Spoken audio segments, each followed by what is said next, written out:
Assalamualaikum warahmatullahi wabarakatuh.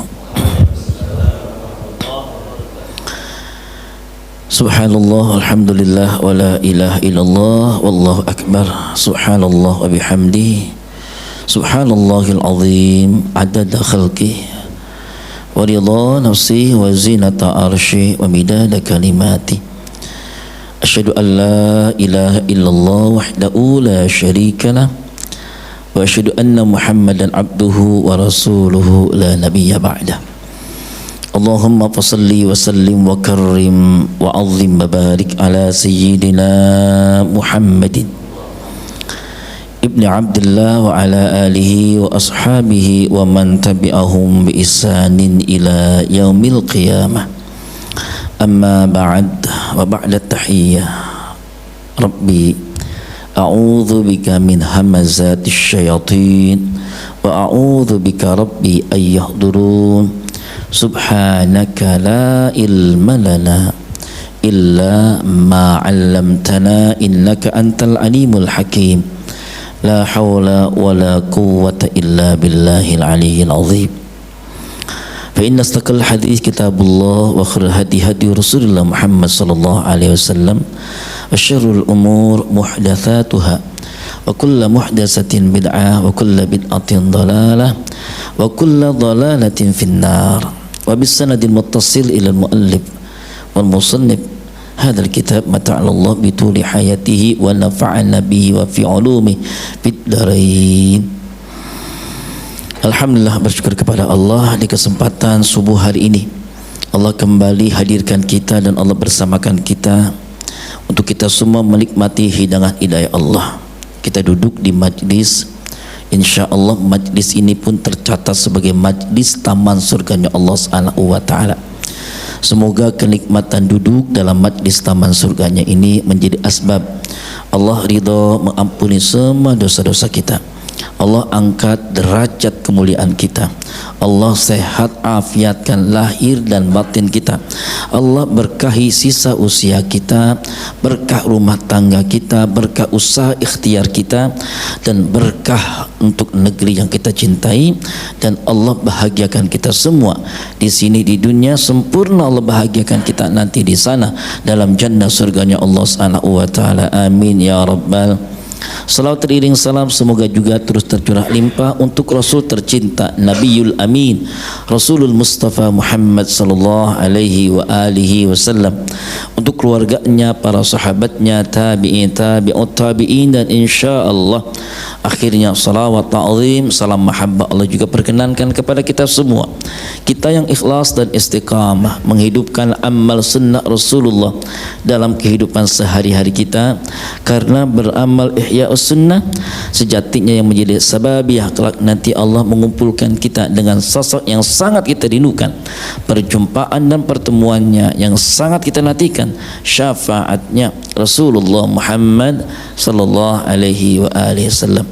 Al-asatidatul kiram al-izza al-hibba al-mukarramun, para asatidah, tuan guru, para syekh, para ustaz, para kiai DKM Masjid Al-Fath, akhina al-mahbub ad-da'ilallah Ustaz Halim, Ustaz Aman, masyaallah. Beliau sahabat dari anak saya dengan anak beliau bersahabat ketika di sekolah. Alhamdulillah, bersyukur kepada Allah, ini karunia Allah. Kita hantarkan lebih berkah pertemuan kita di pagi ini dengan kembali membaca surah Al-Fatihah. Kita mohon kepada Allah mengaliri jariah pahala atas kitab yang menjadi rujukan kita, Asy-Syaikh Syihabuddin Ahmad Ibnu Hajar Al-Asqalani, Asy-Syaikh Muhammad Umar Al-Jawi Al-Bantani, Syekh Nawawi Al-Bantani, meliputi untuk semua keadaan dunia dan akhirat kita. Allah jadikan ilmu yang kita kaji ini ilmu yang penuh dengan kemanfaatan, menaikkan derajat kemuliaan kita di hadapan Allah Subhanahu wa taala, membenarkan cara ibadah, cara amal saleh, cara hidup kita sesuai dengan tuntunan Al-Qur'an dan Sunnah, dan menghadirkan kebaikan dunia dan akhirat. Al-hadiniyah wa ala kunti salih al-fatih bil qabul wa tamami kulli su'lin wa ma'mul wa sala'i syan zahiran abatinan dafi'atan li kulli syarr jalibatan li kulli khair lana wa li walidina wa li awladina wa liman haqqun alaina wa liman ahsana alaina wa li jama'atina fi hadzal masjid syai'ulillah. Al-Fatihah. A'udzubillahi minasyaitonir rajim. Bismillahirrahmanirrahim. Alhamdulillahirabbil alamin. Arrahmanir rahim. Maliki yaumiddin. Iyyaka na'budu wa iyyaka nasta'in. Ihdinas siratal mustaqim. Siratal ladzina an'amta 'alaihim ghairil maghdubi 'alaihim waladdallin. Amin ya rabbal alamin. Mohon maaf, ini bisa digeser dulu. Jadi iklan gratis. Nanti Ustadz hanya punya sponsor Alfa Midi, katanya begitu ya. Karena ini dibaca, dilihat oleh banyak orang. Baik. Kita akan lanjut bahasan kita, sudah masuk pada makalah yang ke-26. Wal maqalatus sadisatu wal 20. Kutipan pada halaman 27 kitab Nasail Ibad al-Isti'dad fi Yaumil Ma'ad, di mana penulis ini merujuk pada hadis Nabi Muhammad SAW. Di antara salah satu karakter kitab ini tidak hanya Al-Quran, tidak hanya hadis-hadis Nabi, bahkan juga banyak sekali aqwalus sahabah, ya, qaul-qaul sahabah sampai generasi tabi'in dan tabi'ut tabi'in. Itu yang disebut dengan ulama salafus saleh yang sangat kuat memegang tradisi-tradisi klasik sepeninggalan khairil qarn, sebagai sebaik-baiknya zaman, sebaik-baiknya masa Nabi kita Muhammad sallallahu alaihi wasallam. Anin Nabi sallallahu alaihi wasallam, bahwasanya dari Nabi sallallahu alaihi wasallam, annahu qala, bahwasanya Rasul Muhammad sallallahu alaihi wasallam bersabda, innallaha ta'ala yahtajju, ya, ihtajja yahtajju, hajat haja ihtaja. Ini maknanya bukan butuh, tapi yahtajju, sungguh Allah Ta'ala berhujjah, ya, mengambil argumentatif yang syarat dengan alasan kuat, ya, itu yahtaj, hujjah. Yaumal qiyamah, pada hari kiamat, bi arba'ati anfus, pada 4 orang, ya, ala arba'ati ajnas minan nas, terhadap 4 jenis atau 4 golongan manusia. Ada 4 golongan tipologi, ya, yang nanti akan dihadapkan di depan Allah Azza wa Jalla, di mana Allah nanti akan berhujjah kepada 4 golongan manusia ini, ya. Dari golongan mana, dari golongan mana, dari golongan mana, ada 4 golongan ini. Maka Allah akan memberikan hujjah. Itulah kenapa masa-masa pengadilan, ya, sangat berat dan sangat lama, ya. Jika pernah viral mencoba menguak tentang dunia barzah ada atau tidak, ya, 40 hari dia bertahan untuk mencoba menemani si mayit yang baru saja dimakamkan ini. Dan itu baru satu pertanyaan, golok ataupun cangkul yang ada di sampingnya itu dikejar dari ujung langit sampai ujung entah kemana, ya, dari mana kemana, beli dengan siapa, berapa harganya, duit dari mana, dikejar habis-habisan. 40 hari belum selesai, baru satu golok atau cangkul. Yang kita pakai handphone, baju dalam, kas dalam, celana dalam, sarung, sendal, peci, potong rambut, kena lagi, samponya dari mana, mandi, sabunnya dari mana, habis. Nah, yang namanya pertanyaan hisab itu benar-benar ada jika kita merujuk bagaimana nukilan-nukilan kisah-kisah, baik itu diungkap dalam Al-Quran atau hadis-hadis Nabi, membenarkan itu, ya. Baik, Allah Subhanahu wa Ta'ala diperhadapkan pada 4 jenis golongan manusia, dan Allah akhirnya berhujjah dengan 4 jenis manusia ini, ya. Yang pertama, alal agniya, terhadap orang kaya. Pertama yang akan disodorkan orang kaya. Allah Subhanahu wa Ta'ala bi Sulaiman ibni Dawud hujjatan. Beliau berhujjah dengan Nabi Sulaiman alaihissalam. Nah, jika dalam matanya cuma sampai di situ saja hadisnya, tapi dalam syarah kitab ini ditambahkan, ka'ay yaqula lahum lima taraktumul ibadah fa inna qalu nahnu mashghulun bil amwali wal mamlakah. Qala Allahu lahum fa ayyu mamlakatin akbar min mamlakati Sulaiman wa ayyu malin akthar, ya, wa ayyu malin aktsaru min malih wa huwa lam yatrukil ibadah, ya. Orang kaya dihadapkan di depan Allah Azza wa Jalla. Kemudian ditanya oleh Allah Azza wa Jalla, tersebab apa engkau sampai lalai beribadah, hai yang ngaku kaya? Masyghulun, aku sangat sibuk dengan keadaan harian kekayaanku dari semua yang melingkupi. Orang-orang kaya ada banyak asisten, banyak ajudan, ada sekretaris pribadi, ada sekretaris rumah, ada suruhan rumah dan segala halnya. Aku disibukkan dengan itu. Ya. Baik, kata Allah Azza wa Jalla, beliau pun Allah Azza wa Jalla kemudian berhujjah. Ya, siapa sih sebenarnya yang paling kaya antara dirimu dengan Sulaiman? Ya. Al-mamlakah, kerajaannya, hartanya adalah yang paling banyak. Dengan tegas, adalah yang paling banyak. Kerajaannya adalah yang paling luas.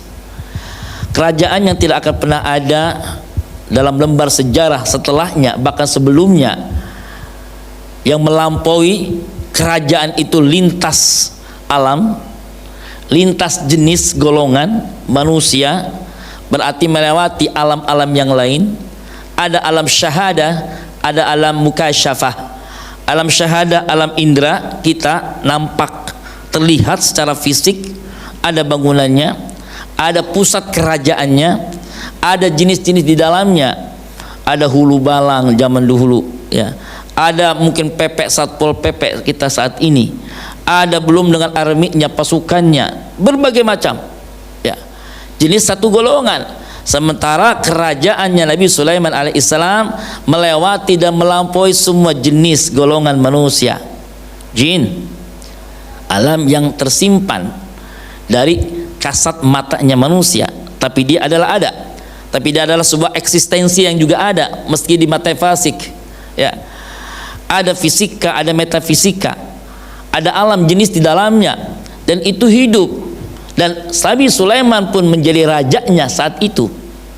Di semua kita ada pimpinan, likulli syai' malak, ya, semua kita ada pimpinannya. Berarti di jin pun juga punya pimpinan, di alam sana pun juga punya pimpinan. Dan Nabi Sulaiman melampaui dan memimpin semua jenis pemimpin di golongan itu. Baik, Allah menegaskan itu di hadapan orang yang kaya. Coba saya mencari, menggoogling, ya, kalaupun ada yang berani mengutak-atik tentang nominal kekayaan, ya, mengkonversinya dengan kurs sekarang, entah itu dengan rupiah kita atau dengan dolar kita. Nabi Sulaiman ada yang menulis, itu seorang arkeolog dari Israel sendiri, Kingsley. Mr. Kingsley menyebut bahwa kekayaannya Nabi Sulaiman, Solomon, ya, the King of Solomon, itu sekitar 2,2 triliun US dollar. Bukan kita, US dollar, ya, 2,2 triliun. Kalau dibikin nasi uduk nih ada 2,2 triliun US dollar, ya. Artinya, hai yang ngaku kaya, ketika dihadapkan oleh Allah Azza wa Jalla tentang keadaannya ketika di dunia, ngaku bahwa dia sibuk dengan kerajaannya itu. Bagaimana tidak sibuknya Nabi Sulaiman, wahai orang kaya? Banyak urusan Nabi Sulaiman itu. Satu kali, dan itu adalah sebuah pencerahan bagi seorang Nabi Sulaiman alaihissalam, ya, dan Allah tidak menghendaki hambanya pilihan itu terbersit, tersimpan. Ada satu, ya, mungkin bukan takabur namanya, tidak, karena tidak pantas Nabi bertakabur. Hanya sebenarnya ingin sampaikan oleh Nabi Sulaiman adalah ingin memperlihatkan ada syiar. Untuk hari ini saja, untuk kali ini saja, beliau minta kepada Allah Azza wa Jalla diizinkan memberikan makan, ya, kepada makhluk yang ada di lautan. Lautan dengan daratan sepakat lebih luas lautan, ya, jenis makhluk hidupnya sepakat lebih banyak di lautan, ya. Ini Nabi Sulaiman meminta izin kepada Allah mengambil porsi ar-razzaqnya Allah yang maha memberi rizkinya para makhluk, ya, agar kali ini saya ingin saking kayanya ngasih makan entitas jenis-jenis binatang yang ada di lautan. Dengan caranya tentu kita nggak bisa mendebak dengan ilmu kita, dengan nalar kita. Mau dibuat visual film apa sinias apapun juga berat, karena sepanjang lautan bagaimana ceritanya. Ini minta semua yang ada di lautan, mungkin termasuk laut selatan yang ada Nyi Blorong juga di sana. Semua diminta akan dikasih makan oleh Nabi Sulaiman. Singkat cerita, di pinggir tubir lautan pantai itu adalah makanan yang hari itu dari Nabi Sulaiman alaihissalam. Ya. Yang suka nasi uduk dikasih semua, pinggiran tuh. Ya.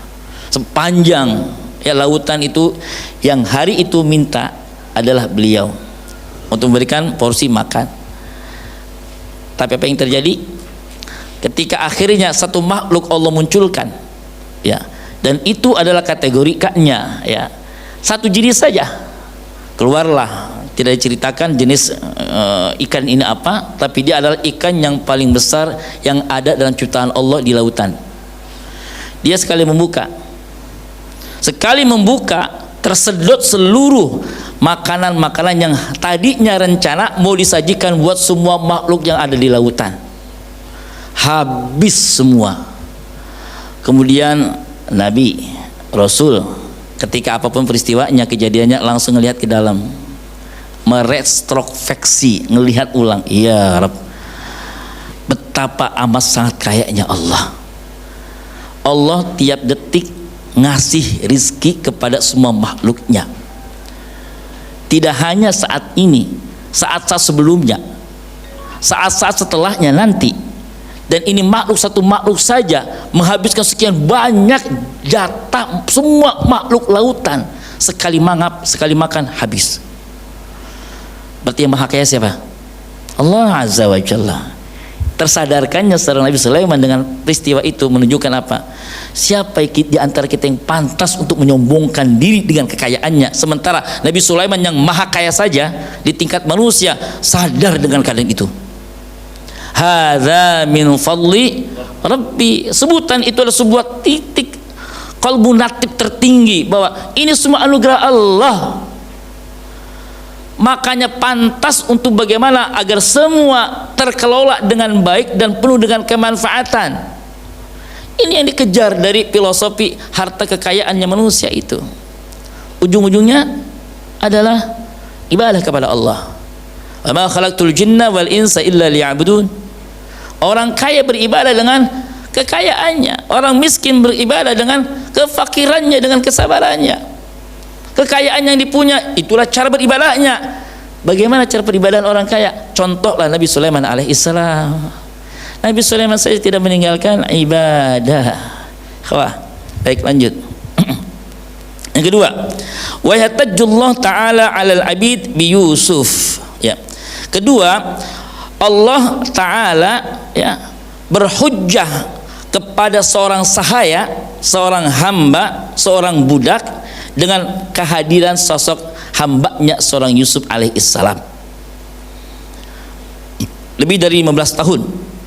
Ada satu riwayat bagaimana Yusuf itu harus mengabdi kepada wazir atau salah satu amir di Mesir. Ya, saya bacakan dulu ini syarahnya. Ka'ayyakula lahum lima taraktumul ibadah fa inna qalu nahnu mashghuluna bi khidmati sadatina qala Allahu lahum abdi Yusuf tahta azizi Misr wa imraatihi wa huwa lam yatrukil ibadah. Ya. Sebagaimana Allah mendeklirkan ini kepada orang yang abid, jenis golongan yang dihadapkan setelah orang kaya adalah abid, golongan orang-orang sahaya, ya, bukan orang yang fakir. Ada lagi, ya, orang-orang sahaya yang dia adalah sekedar untuk menjadi khadim, yang mengkhidmati hidupnya, melayani para tuan. Kita bukan semua para pemimpin, karena kita menjadi pelayan. Nah, melayani yang ngaku sedang menjadi pelayan, Allah pun mendeklirkan itu. Kenapa engkau tinggalkan ibadah? Lima taraktumul ibadah. Ya. Fa inna qalu, ini para sahaya mengatakan, nahnu mashghulun, kami ini sibuk bi khidmati sadatina, sibuk dengan ngurus tuan-tuan kami. Ya. Kita yang mungkin membantu di rumah, Ya, ada orang pembantu di rumah sibuk ngelayanin kita, lalu dia akhirnya lupa dengan azan. Ketika itu panggilan Allah, dia salat, dia lupa dengan salatnya, dia lupa dengan bacaan Qur'annya, dia lupa dengan ibadah-ibadah yang lainnya. Nahnu masyghulun bi khidmati sadatina. Allah mengatakan, qala Allah lahum abdi Yusuf, hambaku, seorang hamba yaitu Yusuf, ya, itu ada dalam kekuasaannya Aziz Misr. Ya, sebutan Aziz itu sebutan terhormat untuk para pejabat-pejabat Mesir. Aziz, ya Azizi, ya, bukan namanya Aziz, ya. Dan Al-Quran juga tidak menyebut namanya Aziz, hanya Aziz sebagai sebuah sebutan nama saja. Bagaimana seorang Yusuf alaihissalam itu mengkhidmatkan siang dan malam 24 jam kepada tuannya, bahkan wa imro'atihi, termasuk kepada ya ibu pejabat, karena kadang lebih berat menghadapi ibu pejabat ketimbang bapak pejabat, ya. Bawelnya luar biasa, ya. Ibu-ibu itu luar biasa menghadapi tuan rumah perempuan dengan laki-laki, lebih berat menghadapi perempuan, banyak bapernya, banyak main hatinya. Dan terjadi masuk kisah bagaimana Yusuf alaihissalam yang menjadi akhirnya beliau diperangkapkan dalam sebuah penjara Asijen oleh karena fitnah dari perempuan ini, ya, Zulaikha. Ikhwatul iman rahmatullah taala, beralasan bahwa sibuk melayani Tuhan tidak jadikan alasan penting di hadapan Allah. Lihat Yusuf saja 24 jam mengabdikan melayani seorang tuan yang berat di rumahnya itu, tetap tidak meninggalkan ibadah kepada Allah Subhanahu wa taala. Lalu kita siapa? Itu maksudnya. Baik, yang kedua, yang ketiga. Wa yatajullah ta'ala 'alal marada bi Ayyub alaihi salam. Ka yaqulullahu lahum lima taraktumul ibadah fa inna qalu nahnu marada qala Allahu lahum abdi Ayyub maradan syadidan wa huwa lam yatrukil ibadah. Allah menegaskan kepada yang dihadapkan golongan ketiga, yaitu orang yang sakit, ya. Kepada orang yang sakit Allah berhujjah dengan Ayyub alaihissalam. Bagaimana tidak sakitnya Ayyub, ya, bahkan maradan syadidan, sakit yang pernah diidap oleh Ayyub alaihissalam adalah sakit yang tidak akan pernah muncul pada nabi-nabi setelahnya, orang-orang setelahnya dan sebelumnya. Saking keadaan beratnya sakitnya Ayyub, 17 tahun Ayyub ini merasakan bagaimana ujian Allah itu maha berat, ya. Sampai keadaan beratnya tinggal beberapa virus, ya, orang Arab nyebutnya virus, ya, virus ya, yang ada di tubuh dia, ya, di dalam kitab-kitab Israiliyat itu disebut sebagai, maaf, mungkin semacam belatung, karena kulit manusia ketika habis dimakan oleh banyak virus maka akan memungkinkan munculnya mikroba, ya, jenis-jenis yang lain. Itu pada berjatuhan dari tubuhnya Yusuf. Saking kekuatan bagaimana ibadah Ayyub tidak pernah bergeser, ya, tetap istiqamah dalam ibadahnya kepada Allah. Jatuh pun diangkat. Jangan lagi engkau tinggalkan aku, puaskanlah dirimu memakan tubuhku, ya, di saat semua orang-orang meninggalkan aku, ya. Istrinya kan sudah merasa tidak tahan, udah tidak ada orang yang mau bergaul dengan dirinya. Karena itu dia merasa terhibur oleh keadaan makhluk-makhluk yang Allah ciptakan dalam tubuhnya. Padahal itu adalah semua virus, itu adalah semua bakteri dan yang orang kedokteran lain bisa nyebutin. Jatuh dalam Israiliyat, yang jatuh itu namanya lintah. Ya, lintah itu diantara asbabnya katanya adalah sakit satu mikroba yang ada dalam tubuhnya Ayyub, karena hebatnya jatuh kemudian menjadi lintah. Baik, ikhwatul iman rahmatullah taala, keadaan beratnya Ayyub, sakitnya beliau tidak menggeser fokus ibadah beliau kepada Allah Subhanahu wa taala. Baru sakit gigi, baru sakit misalkan jatuh dari motor, baru misalkan naudzubillah yang sampai ada yang jatuh dari motor. Suling udah mau punya alasan untuk tidak datang. Ya Ustaz, maaf sakit, jerawat Ustaz, Masya Allah, jerawat jadi bikin alasan, ya.